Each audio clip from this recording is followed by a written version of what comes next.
São José Justíssimo, José Castíssimo, José Prudentíssimo, José Fortíssimo, José Obedientíssimo, José Fidelíssimo. Com essas 6 invocações que estamos rezando todos os dias na ladainha de São José, a igreja resume a grandeza desse homem, São José. Não é da aula de português na hora da pregação, não, mas são superlativos. Não é uma comparação, né? Maior é comparação, máximo é superlativo. Toda essa terminação, íssimo, indica que São José é o máximo acima de todos. Isso que quer dizer justíssimo. Ele é o máximo de justo acima dos outros todos. Ele é o máximo na castidade acima de todos. Então eu queria convidá-los para nós refletirmos sobre São José a partir dessas invocações que estamos rezando todos os dias na ladainha de São José. E assim a gente passa os momentos mais marcantes da vida de São José. Uma vida descrita com pouquíssimas palavras. Se nós tomarmos a palavra de Deus e procurarmos ali o que se fala sobre São José, é muito pouco, é o mínimo.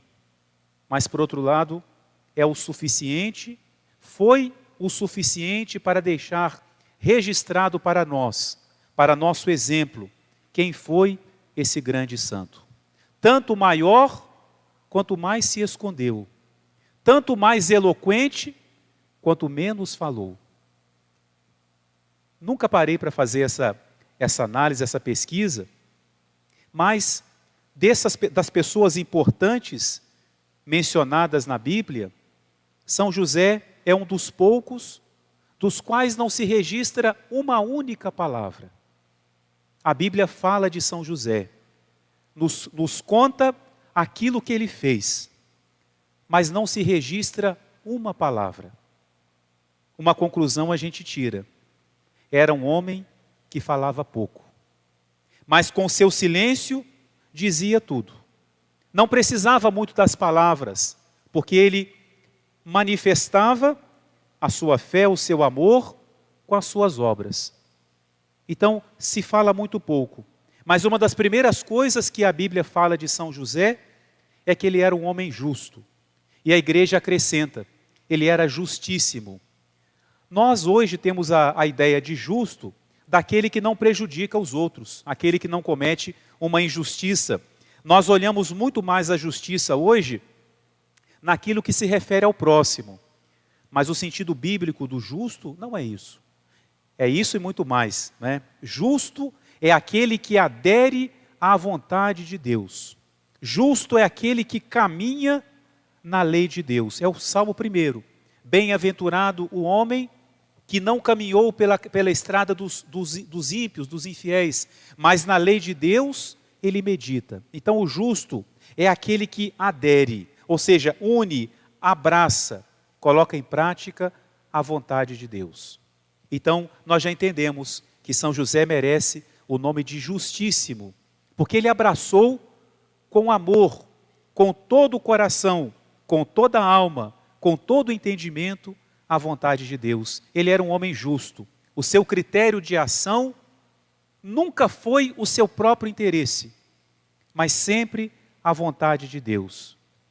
A vida de São José, meus irmãos, é uma contínua mudança.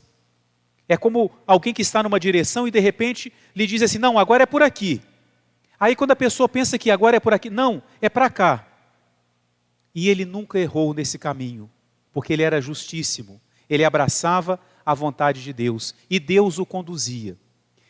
O fato que hoje é contado no Evangelho, e é interessante que São Mateus diz, São José, porque era um homem justo, é que ele quis agir da forma que ele agiu. Nós conhecemos muito bem esse fato, já meditamos muitas vezes, mas creio que é oportuno recordar hoje para fazer essa reflexão sobre São José. O Evangelho nos refere hoje, para mostrar a justiça de São José, o momento em que ele descobre que Nossa Senhora será mãe. A vida de São José já tinha passado por várias guinadas. Ele, como todo jovem, como todo homem, e principalmente no seu tempo, desejava se casar, não é? Normalmente teria seus filhos, mas, de repente, o casamento de São José já é um casamento diferente. Ao ser escolhido para Nossa Senhora, ele sabe, talvez a própria Virgem Maria tenha dito para ele, que ela vai se casar, porque toda moça se casava, mas que o casamento dela seria um casamento diferente. Ela já estava consagrada a Deus, e assim ela deveria permanecer. Até existe uma tradição, isso não está na Bíblia, mas uma tradição que havia vários pretendentes que queriam se casar com Nossa Senhora. E todos eles então vinham com o seu cajado. Todo mundo usava o bastão para caminhar, não é? E se pedia um sinal para saber quem seria o esposo de Maria. E o cajado de São José, embora já era uma madeira seca, floresceu. Por isso que ele é representado com o lírio, né? O cajado que floresceu. Claro, isso é uma tradição, dizer que é uma lenda é pouco, né? Mas não está registrado na Sagrada Escritura. Essa tradição piedosa, se não aconteceu dessa forma, literalmente, no sentido espiritual, sim. São José é aquele que floresce pela sua pureza. Então, São José já tem que mudar a sua vida. Ele não terá seus filhos. Nessa música que a gente tem ouvido muito no terço, né? Não vai poder ter seus filhos, ensinar para eles a sua profissão, como seu pai sempre fazia. Não. A vida dele já mudou. Será uma vida de consagração. Ele será, para Nossa Senhora, o esposo e irmão. Esse é o seu propósito, mas depois de alguns meses que eles já realizaram a primeira etapa do casamento judaico, que tinha 2 etapas, o desponsório, e depois quando já moravam na mesma casa, embora já estavam casados, tanto que o Evangelho fala José, esposo de Maria. Ele percebe que Nossa Senhora está grávida. E aí começa a grande provação da fé de São José. Ele se vê diante de um grande dilema. E aí entra a sua justiça, justíssimo. Porque ele sabia que ele não era o pai. Ele tinha a sua consagração. Ele tinha aceitado e tinha feito também a sua consagração a Deus.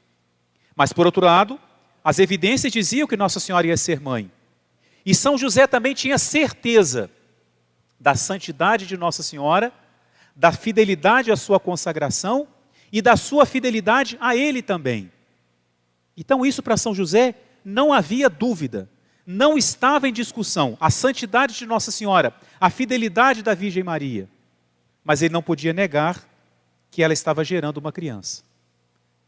Se fosse só isso, não haveria problema, não é? Ele, confiando em Nossa Senhora, continuariam normalmente.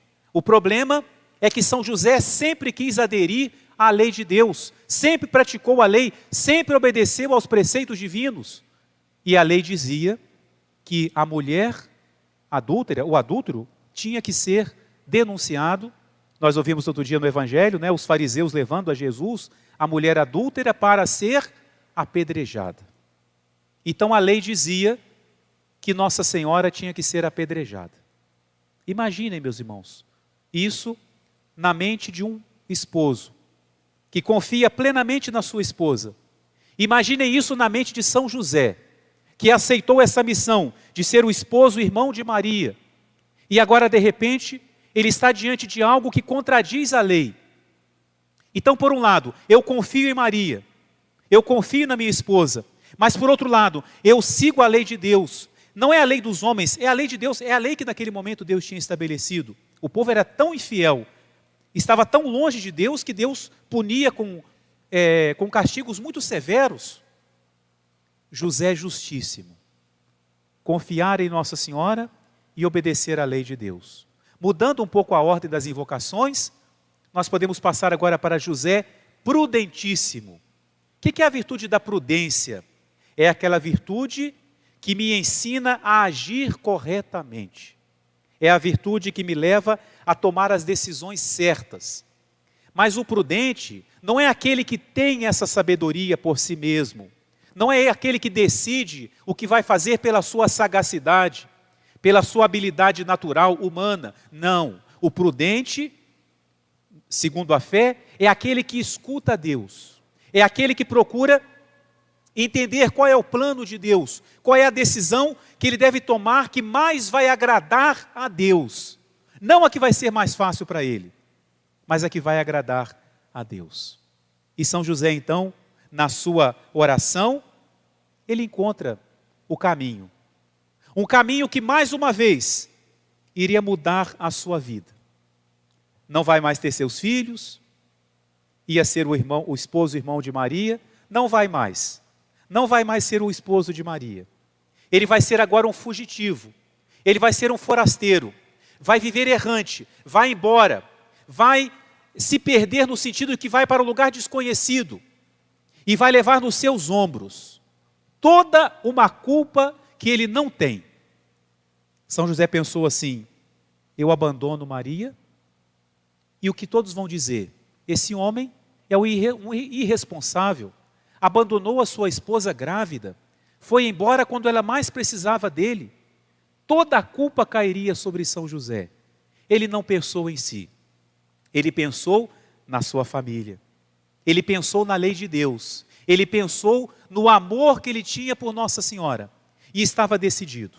Podemos colocar aqui também, já adiantando, José fortíssimo. A fortaleza é aquela virtude que nos dá a coragem de enfrentar as situações difíceis e de manter as decisões árduas que tomamos em nossa vida. José justíssimo, José prudentíssimo, porque procurou tomar a decisão que era de acordo com Deus, e José fortíssimo, porque teve a coragem. Já estava fazendo ali a sua trouxinha para ir embora. Mas Deus, vimos ontem no Evangelho, Deus sempre intervém. Parece que Deus tem um caminhar mais lento que o nosso. Parece que o relógio de Deus não tem o mesmo tempo de minutos que o nosso. E não tem mesmo. E não tem mesmo. Nós somos apressados, ansiosos, queremos as respostas imediatas. Deus não. Deus não quer uma solução tarda. Não. Mas Ele não quer também uma solução apressada. Ele traz a solução no momento certo. Esse homem tinha nos planos de Deus, precisava passar por esse momento, porque ele era ouro, e o ouro se purifica no fogo, o justo se purifica na provação. Era o caminho da fé de São José. Na ladainha nós dizemos que ele é a luz dos patriarcas, porque ele foi provado mais do que todos os patriarcas. Ele teve que acreditar contra toda a esperança mais do que Abraão. Abraão teve que acreditar na promessa de Deus de que lhe daria um filho em idade avançada, com a esposa também já idosa. José vai ter que acreditar que o Filho de Deus se fez homem na sua casa e que ele vai cuidar do Filho de Deus. Ele teve que acreditar. Então, nesse momento, Deus intervém. E Deus, meus irmãos, para socorrer o justo, Ele, se for preciso, Ele manda um anjo, como fez com São José. Com seu coração partido de dor, a gente fica imaginando a dor de São José, pensando assim: amanhã eu não estou mais nessa casa. Amanhã Maria acorda e eu não estou mais aqui. E existe, meus irmãos, um outro grande mistério nessa história. Por que Nossa Senhora não falou nada? Como que Nossa Senhora lidou com essa situação? Ela também confiou em Deus. O anjo não mandou falar. Deus não mandou revelar o mistério. Ela guardou o mistério em seu coração. Vendo São José sofrer, ela também seguiu os planos de Deus. Deus vai agir. Quantas vezes nós precisamos aprender isso? A gente se apressa, não é? E termina agindo no lugar de Deus. Esperemos, saibamos esperar, Deus vai agir. Então o anjo aparece para São José em sonhos, como aquele primeiro José do Egito, que teve seus sonhos misteriosos, e o anjo dá para ele o belo título de José, filho de Davi. Não José carpinteiro, filho de Davi. Não temas, não tenhas medo de receber Maria como tua esposa. Não temas. Mas, e o que eu estou vendo? O que nela se realizou é obra do Espírito Santo. E São José teve que acreditar. Ela terá um filho. Agora vem a missão de São José. E tu lhe porás o nome de Jesus. Era próprio do pai colocar o nome na criança, costume daquele tempo. Quem colocava o nome no dia da circuncisão era o pai, que dizia: meu filho vai se chamar Jesus. Como naquele episódio de João Batista, que para perguntar a Zacarias, estava mudo, tiveram que fazer acenos. Mas ele teve que falar como que se chamaria a criança. Então o anjo fala: tu lhe porás o nome de Jesus, ou seja, você, José, será para ele o pai. Não tenha medo. E o anjo desaparece. E eu fico imaginando, nós ficamos imaginando, como que São José lidou com esse mistério. Como acreditar nisso? Não é duvidar do anjo, mas como assimilar esse mistério? Como assim? Na minha casa, na minha pobre casinha de Nazaré, eu, um simples carpinteiro, como assim? O filho de Davi, o descendente de Davi, vai ser através de mim. É interessante isso, meus irmãos. Por que Jesus descende de Davi? Por causa de Nossa Senhora? Nem tanto. Nossa Senhora também era da família de Davi. Mas quem marcava a descendência da criança era o pai. Jesus é filho de Davi porque ele se tornou filho de José. Quem faz a ligação das promessas de Deus, do Messias, prometido a Abraão, Isaac, Jacó, e assim sucessivamente, até quando chega Davi, Deus fala: eu lhe darei um filho, e o colocarei no trono, e jamais ele perderá o seu trono. Ele será para mim um filho, eu serei para ele um pai. Como é que se concretiza essa profecia? Através de São José. Não temas receber Maria por tua esposa. Jesus é filho de Davi, porque Jesus se tornou filho de José. E Jesus se tornou filho de José, porque José abraçou, acolheu a missão de ser o pai de Jesus. Então, por um lado, São José, diante desse mistério, mas por outro lado, talvez tenha sido a noite que São José dormiu melhor na sua vida. Ao pensar: eu não preciso ir embora. Eu não tenho que abandonar Maria, quem eu tanto amo. Eu não tenho que deixá-la desamparada. Mais uma vez, então, a vida de São José, mais uma guinada. É o plano de Deus. É o labirinto da nossa história, mas um labirinto que tem saída. E quem nos conduz por esse labirinto da fé é Deus, como São José. Podemos agora aqui lembrar: José fidelíssimo, fiel ao que Deus pediu dele. E assim, São José acolhe Nossa Senhora. Como terá sido, meus irmãos, a conversa de São José e Nossa Senhora, após ele saber desse mistério? Lá no céu, nós vamos ter muita coisa para a gente descobrir, porque nada disso ficou registrado, nem sequer na palavra de Deus. A eternidade vai passar voando, para a gente poder contemplar tantos mistérios, tantas maravilhas que Deus realizou na história de nossa salvação. E assim a vida de São José, nessas virtudes, vai se concretizando, vai se realizando. Passa o tempo, sai uma ordem do imperador. Cada qual tem que se alistar na sua cidade.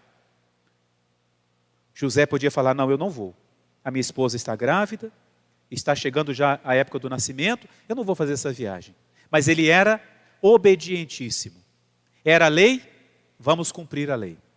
E é interessante como que Deus conduz. São José e Nossa Senhora não saíram de Nazaré para Belém pensando assim: vamos para Belém, porque Jesus tem que nascer lá, porque está profetizado. Nem pensaram nisso. Talvez nem atinaram a isso. Mas era para ir para lá. E quem é que faz São José ir para lá? Um decreto orgulhoso do imperador, que queria saber quantos súditos ele tinha. E lá foi São José, na sua obediência. José obedientíssimo. E vai então para Belém. Mais uma vez, a sua vida vira para o outro lado. A casa preparada, o bercinho de Jesus feito pelas suas próprias mãos, os paninhos que Jesus iria usar, tudo antigamente era feito em casa, o colchão, tudo preparado. A expectativa daquela casa pela chegada dessa criança tão misteriosa, tudo isso tem que ficar em Nazaré. Eles não iam de caminhão para Belém, era no burrinho, não podia levar muita coisa, menos do que o suficiente. E lá foi São José, José obedientíssimo. E lá nasce Jesus, passa o tempo, volta para Nazaré. Não vai voltar para Nazaré. A vida vai dar mais uma guinada com São José. Se o orgulho fez com que São José fosse a Belém. Agora a vaidade, o ciúme, a inveja de Herodes faz com que José receba uma outra ordem, mais difícil. E meus irmãos, uma ordem sem muita explicação. Depois daquele momento feliz, né, mistérios gozosos, aquele momento feliz dos pastores na gruta, dos magos, mais uma vez em sonhos, o anjo aparece para São José e fala assim: José, levanta. Era uma ordem imediata. Era uma ordem que não podia esperar. José, levanta, toma a criança e o menino e foge. Foge para o Egito. São José podia falar: mas calma lá, o Egito não é ali. Como assim? Como que eu vou fugir para o Egito? Com que meios? Como que eu vou fazer para proteger a minha esposa e o filho do governador, do rei, com todo o seu exército? Como que eu vou fazer isso? Ah, eu não consigo. Não. José, obedientíssimo. A ordem era fugir. E ele foge. A gente podia pensar assim, meus irmãos, por que Deus não fez um milagre? Bom, o primeiro milagre podia ser acabar com Herodes, na nossa visão, né? Ou Deus fizesse o milagre de, por exemplo, mandar os anjos que pegasse a Sagrada Família e levasse para o Egito. A gente sabe pela tradição também que a casa de Nazaré foi levada pelos anjos de Nazaré para Loreto, na Itália. Não é? Você sabe disso pela tradição? Por que Deus não fez isso com a Sagrada Família? Não fez esse milagre? Não mandou ali um anjo que pegasse José, Maria e Jesus e os levassem para o Egito? Por que Deus não fez esse milagre? Porque Ele fez outro milagre maior. Ele não enviou um anjo. Ele enviou um homem obedientíssimo. O milagre que salvou Jesus de Herodes, esse milagre tem um nome e tem um rosto. Esse milagre se chama José. Quem salvou o Filho de Deus da fúria de Herodes foi José, que fugiu. Na sua responsabilidade de pai, de guardar a sua família, ele foge para o Egito. Enfrenta outro país, enfrenta a distância, a dificuldade de outra língua, conseguir lá começar a trabalhar para sustentar a sua família. Não era simplesmente sair hoje, amanhã estar no Egito, depois voltar. Passaram anos no Egito. E ele foi obedientíssimo. Ele foi fidelíssimo. Esse é São José. E assim, todos os outros fatos da sua vida, sempre marcado por essas virtudes. Só para completar, falar um pouquinho sobre cada uma dessas virtudes, embora estou falando na ordem trocada, também nós dizemos que era José castíssimo. Ou seja, um homem que viveu a castidade no grau máximo. Isso eu vejo como um grande mistério. E por outro lado, como o sinal da santidade de São José. Voltamos um pouco na história. Nossa Senhora tinha feito a sua consagração a Deus. Desde criança, ela foi consagrada no templo. O seu coração era de Deus. Ela iria viver a sua virgindade, a sua consagração a Deus. Mas a mulher não podia ficar desamparada, por isso ela tinha que se casar. Mas se nós olharmos numa lógica humana, na lógica da carne, se Deus queria que Nossa Senhora conservasse a sua consagração, a pessoa menos indicada para viver ao lado dela seria o esposo. Alguém que tivesse, digamos assim, direito e propriedade sobre ela, como ela sobre o esposo, sereis uma só carne. A pessoa menos indicada para conservar a consagração de Nossa Senhora seria um esposo. Deus poderia ter confiado Nossa Senhora a sua avó, a sua mãe, não é? Ou a uma donzela que ia ficar com ela cuidando. Não. Deus preparou um homem que era castíssimo. Um homem que olhava para Nossa Senhora, que amava como a esposa, mas amava também como uma irmã, até como a mãe. E foi assim que fica provada a santidade, a castidade de São José. José castíssimo, o homem, o esposo encarregado por Deus de ser fiel e de conservar a consagração de Nossa Senhora. Então esse é o sentido dessas invocações na ladainha. E para nós concluirmos, meus irmãos, São José era um homem pobre. Ele era aquele pobre de Deus, de que a Bíblia fala. A Bíblia fala dos pobres de Deus, ou dos pequeninos de Deus. Existe um termo próprio na Bíblia para falar desses pequeninos de Deus. Aqueles que são pobres de coração. José era um homem que não tinha nada, mas ao mesmo tempo tinha tudo. A sua casa era uma casa pobre, uma casa simples, mas ali não faltava nada, porque ali estava Deus. E como dizia Santa Teresa, a grande devota de São José, quem a Deus tem, nada lhe falta, só Deus basta. Então era um homem pobre, mas por outro lado, não lhe faltava nada, porque ele tinha tudo. Ele tinha Jesus, ele tinha Nossa Senhora. São José era um homem que não tinha nada, porque por um lado, Jesus era seu filho, ele cuidava de Jesus como filho, mas por outro lado, ele sabia que não era filho dele, que não veio da carne dele. Então foi um homem que também não deixou a sua descendência. José tinha Nossa Senhora, que era a sua esposa, mas por outro lado, ele sabia que ela era toda de Deus. Então, São José era um homem que tinha as coisas, mas por outro lado não tinha nada. Ele só tinha a Deus. Tudo o que ele tinha estava relacionado com Deus. E por isso, ele tinha tudo. Mas por outro lado, ele não tinha nada. José cuidou de Jesus, mas não viu Jesus fazer milagre. Na vida pública de Jesus, não se fala de José. Somente se fala assim, não é este aí o filho do carpinteiro? A única coisa que resta na memória, quando se fala de Jesus, na memória do povo, é que ele era filho do carpinteiro. Mas alguém que já está ausente. A gente sabe também pela tradição que São José morreu antes de Jesus começar a sua vida pública. Ou seja, cumpriu a sua missão, já não é mais necessário. Mas fez tudo o que tinha que fazer.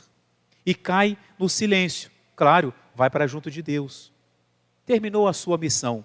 Se a missão dos apóstolos vai ser anunciar Jesus, a de São José foi escondê-lo. Se a missão de João Batista era apontar Jesus falando, esse é o Cordeiro de Deus, a missão de José era apontar Jesus para todos e dizer, esse é meu filho, o filho do carpinteiro. E a partir do momento que Jesus vai começar a sua vida pública, já está preparado, já está formado, já aprendeu no seu conhecimento experimental, já aprendeu a viver como um homem, ele deve tudo isso a José. Mas agora, José já não está mais em cena, porque terminou a sua missão. Não é mais necessário. Nós só somos necessários, meus irmãos, absolutamente nunca. Mas relativamente, pela vontade de Deus, só somos necessários enquanto temos um plano a cumprir, um plano de Deus. Se nós nos desviarmos do plano de Deus, perdemos a razão de ser. E se nós cumprirmos o plano de Deus, também já não somos mais necessários. E José terminou a sua vida feliz. Podia dizer na hora da morte, não sou mais necessário, mas cumpri a minha missão. E meus irmãos, se Jesus, que está no colo de José, quando abriu os seus olhos, na gruta de Belém, o primeiro semblante que ele contemplou foi Maria e José, agora José, ao encerrar a sua vida, o último semblante que ele contempla é Maria e Jesus. Ele fecha os seus olhos para essa terra, contemplando Maria, contemplando Jesus. E por isso, ao abrir os seus olhos para a eternidade, ele contempla a face de Deus. E esse encontro com Deus o faz grande. Se na terra ficou escondido, agora no céu ele vai ser constituído como o primeiro José, que era o vice-rei do Egito. São José é o vice-rei do céu. É Jesus, Maria e José, que comanda tudo. E é ele a quem Deus encarrega de distribuir muitas graças. Ao José do Egito, o faraó dizia, ide a José, resolvam com ele. A nós também Deus fala muitas vezes, vão a José. Eu entreguei para ele meu filho. Ele soube cuidar do meu próprio filho. Ele salvou meu filho. Ele salvou Maria. Ele conservou Maria. Ele a protegeu, a guardou. Então vocês podem ir com confiança. Deus fala para nós, eu confio nele. Ele é um homem segundo o meu coração. Ele é justíssimo. Ele é castíssimo. Ele é prudentíssimo. Ele é fortíssimo. Ele é obedientíssimo. Ele é fidelíssimo. Se precisamos dessas virtudes, nós não vamos ambicionar a ter esses íssimos no nosso nome. Mas se nós queremos ser justos, castos, fortes, prudentes, obedientes, fiéis, vamos a São José, que ele vai nos ensinar o caminho. O caminho que muitas vezes vai ser um labirinto também na nossa vida, mas o caminho que quando fecharmos os olhos para essa terra, também pedimos a Deus a graça de contemplando, não só Jesus e Maria, mas também José, vai ser um labirinto, que vai fazer com que abramos os olhos para contemplar a face de Deus na eternidade. Em nome do Pai, e do Filho e do Espírito Santo. Amém.